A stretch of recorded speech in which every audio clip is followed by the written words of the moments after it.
जयसिंगपुरातील 13व्या गल्लीत बुधवारी पहाटे सुनील किसन पाथरवट या युवकाचा निर्घृण खून झाल्याची घटना घडली आहे। यामुळे परिसरात भीतीचे वातावरण निर्माण झाले होते।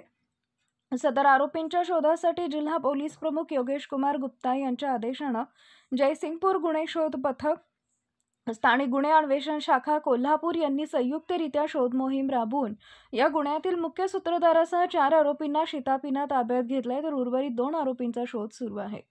पथकाने खुनातील प्रमुख आरोपी शेखर महादेव पाथरवट वय वर्ष 30, सागर परशुराम कलकुटकी वय वर्ष 31 यांना बसवताना खिंड तमदलगे परिसरातून व इतर 2 आरोपी विजय लक्ष्मण पाथरवट वय वर्ष 43 आणि संजय लक्ष्मण पाथरवट वय वर्ष 47 यांना चोंडेश्वरी फाटा परिसरातून शिताफीने ताब्यात घेतले।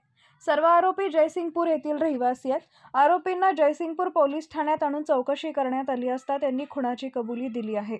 पोलीस निरीक्षक सत्यवान हके, पोलीस निरीक्षक रवींद्र कळमकर यांच्या नेतृत्वाखाली पोलीस अंमलदार निलेश मांजरे, ताहिर मुल्ला, महेश खोत, संजय कुंभार, रहिमान शेख यांच्या संयुक्त पथकाने ही कारवाई केली आहे। अशाच अपडेट्ससाठी एसपी न्यूज चॅनलला लाईक करा, शेअर करा आणि सबस्क्राइब करा।